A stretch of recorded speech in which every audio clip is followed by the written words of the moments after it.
graag vanoggend met jou gesels oor hanteer die seer.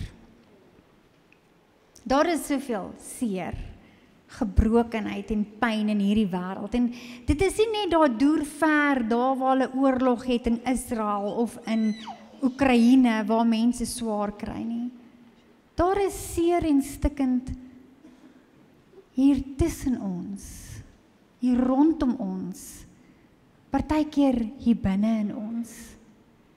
Daar is mense wat voor jou sit en agter jou sit, wat dalk in dieselfde ry sit as jy, wat deur dinge gaan wat jy jouself dalk nie eers kan indink nie, wat jy nie besef nie, mense wat swaar kry, mense wat gesondheidsuitdagings het, finansiële uitdagings het, wat se harte vandag pyn en bloei en dalk is jy een van hulle. Die afgelope paar weke is dit asof ek net so intens bewus raak van die gebrokenheid van mense rondom ons. Dit het net so gebeur dat ek met mense te doen kry wat 'n familie uitmekaar geskeur het, verhoudings wat verpletter is, egskeiding wat net die mat onder mense uitdruk, die dood van iemand wat jy nie verwag het nie, wat net jou wêreld tot stilstand druk, gesondheidsuitdagings wat net nie ophou nie, die een na die ander. Ons het vanoggend gebid vir Herman Pitter. Herman en sy vrou Daleen was saam in die hospitaal, nou amper vir 2 weke. Herman is nou nog in ICU, albei met ernstige gesondheidsuitdagings, net die een ding na die ander ding. En ek sit in die week met 2 mense voor my, 'n man en 'n vrou in my kantoor, en hulle vertel my wat aangaan in hulle gesin en hulle familie, en hulle harte is stikkend, hulle bloei, daar's soveel seer. En ek besef, daar's niks wat ek kan sê, wat ek kan doen om hierdie hartseer beter te maak. Daar's niks wat ek vir hulle kan sê om die pyn weg te vat nie. Ek voel so magteloos, ek voel so hulpeloos, en ek weet, Jesus is die enigste antwoord. Jesus is die enigste een wat seer kan help dra. Daar is niks wat ek kan doen vir hulle nie. En ek sê vir hulle, kom ons bid. En terwyl ek vir hulle bid, huil hulle tissues vol. En ergens in die middel van die gebed kan ek nie meer verder nie. En hier begin ek saam met hulle huil. My hart breek vir hulle. En ek wens, ek het 'n salfpot uit die hemel, waar ek my hand net in 'n hart kan indruk en bietjie salf kan smeer. Want dit is so gebroken en so seer. Wat kan ons doen? Wat kan ons sê?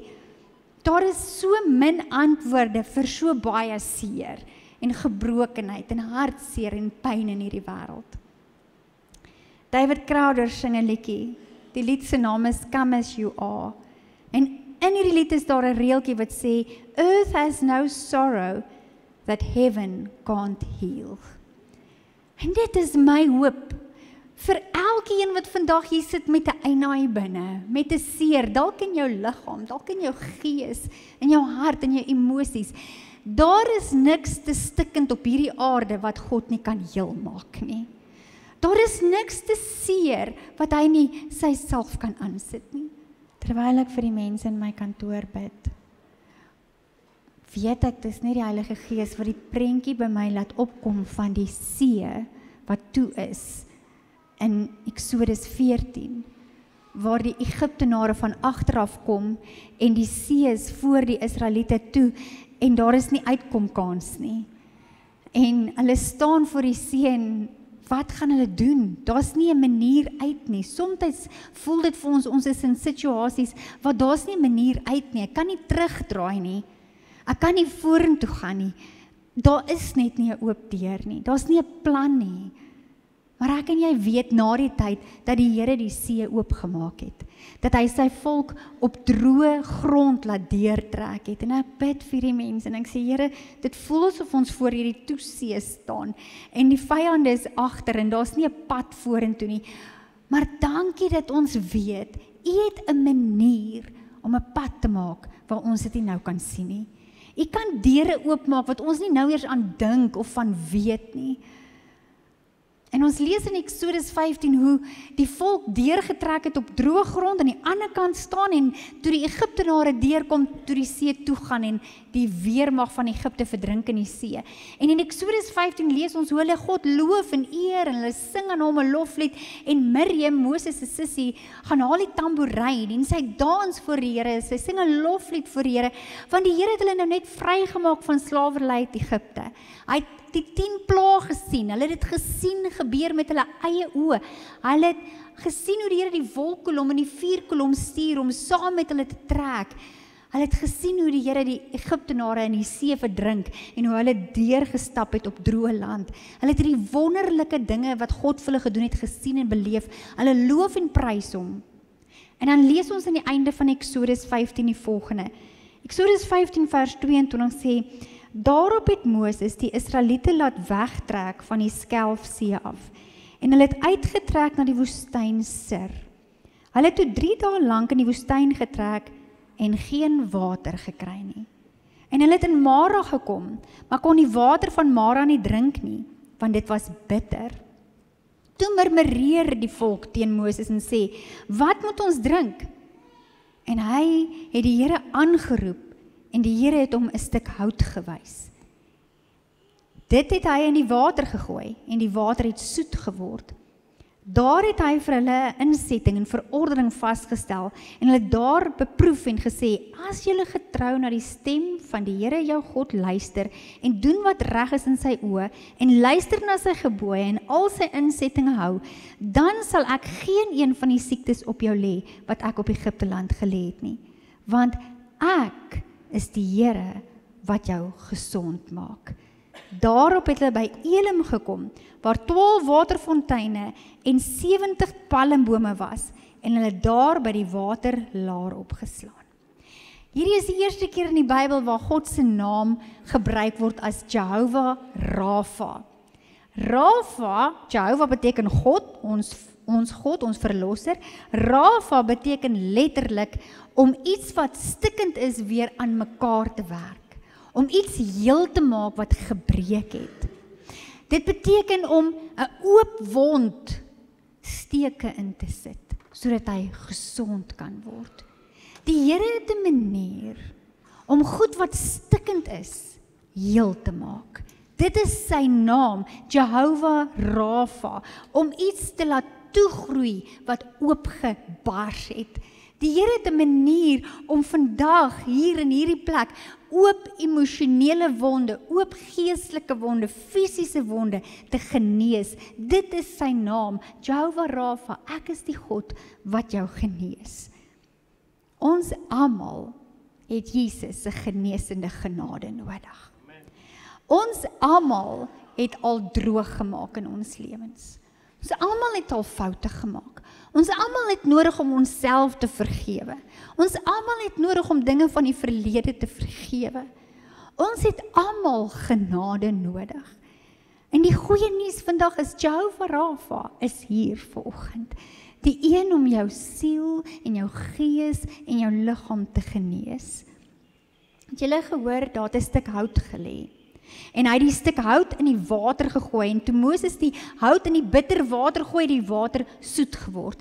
Nou meeste kommentare stem saam dat daai stuk hout is 'n vooruitwysing, 'n profetiese woord oor die houtkruis. Die houtkruis is ons antwoord. Dis die houtkruis wat die bitter van hierdie lewe vir my en jou kom soet maak. Dis die houtkruis van Jesus wat in die woestyn lewende water vir ons gebring het. Ons antwoord is die kruis. Daar is nie op aarde salf vir al die gebrokenheid nie. Daar is nie, daar's nie antwoorde nie. Ons antwoord is Jesus. En dalk voel dit vandag vir jou, jy swerf in hierdie woestyn en dit voel net asof daar net nie 'n uitkoms is nie. Jy is so dors, soos hierdie volk wat sê, dit is nou al 3 dae, ons kry nie water nie, uiteindelik kry ons water en die water is te bitter om te drink. Dit voel net asof dit die een ding na die ander ding na die ander ding is.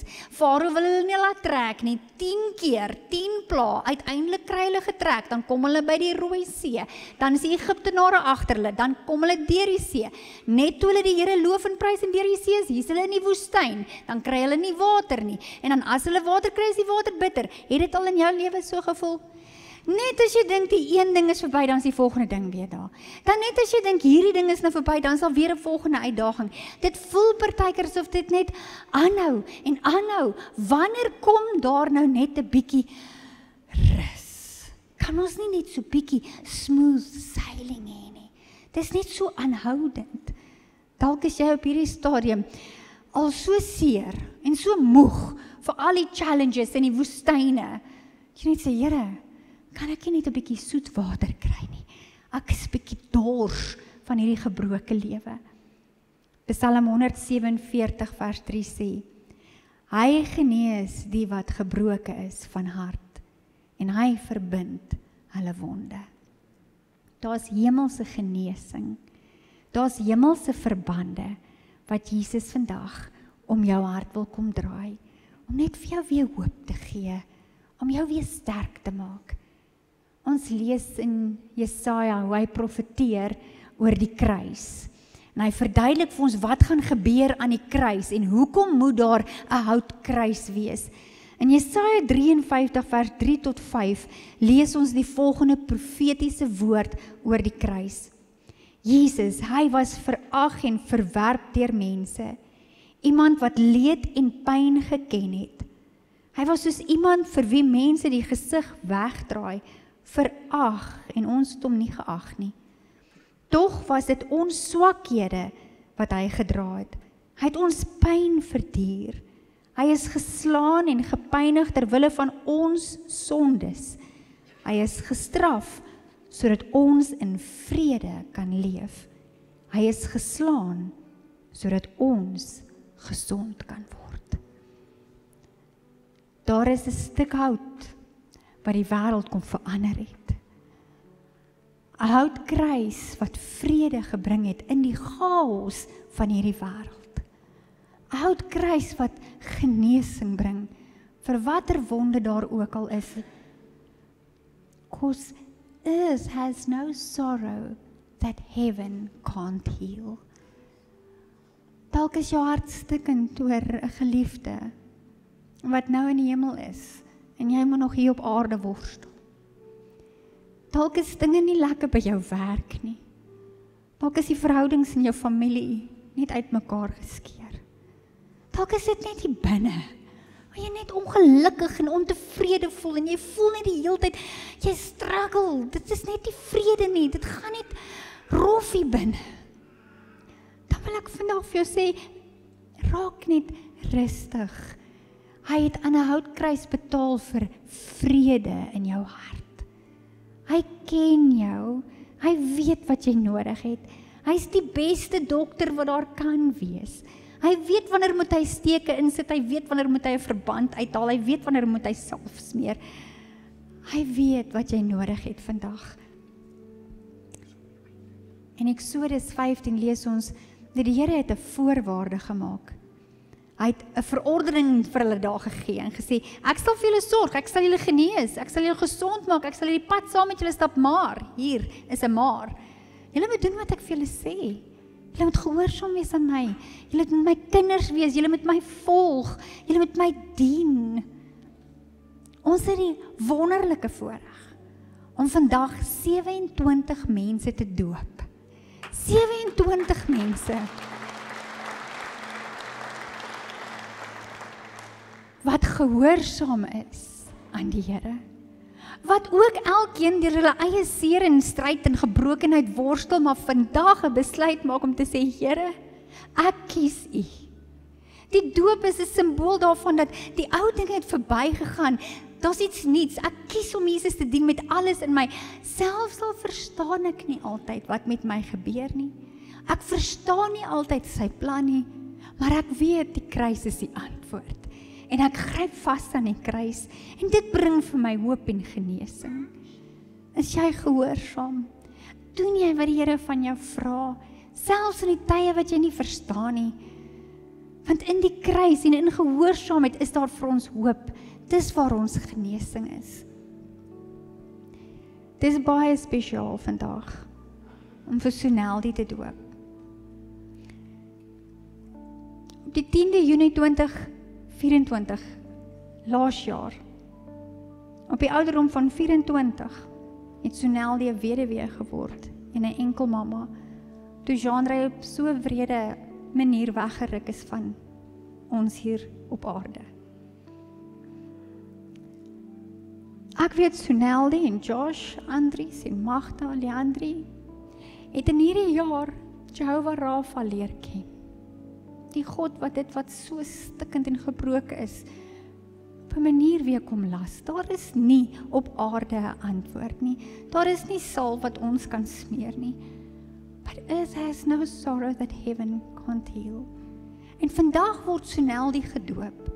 En dit gee vir my hoop om te weet, dat die Here wat haar deur hierdie jaar 'n bietjie gedra het, is dieselfde God wat daar is vir jou, is dieselfde God wat daar is vir my.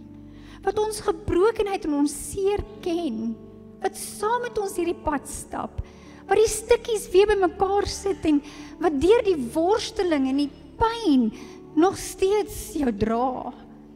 En haar doop vandag is vir my 'n getuienis van iemand wat deur die swaarste swaar en die seerste seer gegaan het en nog steeds sê, ek kies Jesus. Ek weet my antwoord is die kruis.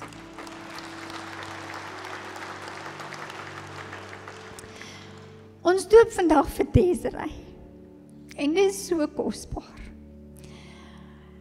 Desiree het 5 jaar gelede in 'n rolstoel beland na 'n motorfietsongeluk en sy het haar getuienis 'n paar weke terug hier met ons gedeel. Die 31ste Oktober, amper 'n jaar terug, laas jaar die 31ste Oktober, is haar ma en pa op een dag in 'n motorongeluk saam oorlede. Oom Cas en Tannie Sina. Desiree het in hierdie jaar geleer, daar is 'n Jehovah Rapha. Wat steke kom insit, is dit so rou wond is wat bloei. Sy is so inspirasie van iemand wat aangaan en wat deurdruk en wat vasgryp aan Jesus, wat haar getuienis in hierdie donker tyd bly deel en wat vandag gedoop word om te sê, Here, my alles is U se. Ek gee my alles vir U. 2 vrouens wat ons inspireer vandag, wat Jehovah Rapha in hierdie jaar leer ken het, wat weet, earth has no sorrow that heaven can't heal. En ek wil hê vanoggend moet 'n boodskap van hoop wees vir jou. Dalk sit jy vandag hier en sê, my seer is nou nie so erg soos Soneldi se nie, my pyn is nie so erg soos Desiree se of soos Magda en Andries se nie, ek gaan nie deur so erg seer nie. Ek wil vir jou sê, as jy seer het, is dit vir Jesus belangrik, want jy is vir Jesus belangrik. Waardeur jy ook al gaan, is vir God belangrik, want jy is sy kind, en jy is vir hom belangrik. Moet asseblief net nie, as die seer van hierdie wêreld jou pad langs kom, in 'n hoopie gaan sit nie. Hier is 2 vrouens wat vir ons so inspirasie is vandag, wat sê, dit pyn, dit bloei nog party dae, dit is nog so seer en rou, maar ek kies vir Jesus. Want ek weet, my antwoord is in die kruis. In die donkerste seer tye het ons as kinders van God altyd hoop. Ons het altyd hoop. Het julle gehoor hoe eindig Eksodus 15, vers 27 sê, daarop het hulle by Elim gekom, waar 12 waterfonteine en 70 palmbome was, en hulle daar by die water laar opgeslaan. Na Mara kom Elim. Na die bitter water vat die Here hulle na die 12 fonteine en die 70 palmbome net om so bietjie te rus. En ek wil glo vandag, vanoggend, is vir jou 'n Elim oomblik. Jy's dalk deur bitter, deur swaar, deur Mara en nog steeds in jou omstandighede besig om deur Mara te worstel, maar ek wil vir jou sê, die hoop is, Elim is op pad. Daar is waterfonteine met lewende water. Jesus het vir ons die lewende water geword. Die woord Elim beteken strength, abundance refreshment. Het jy vandag krag nodig? Het jy net so 'n bietjie oorvloed nodig? Het jy so 'n bietjie verkoeking, refreshment nodig? Dan is jy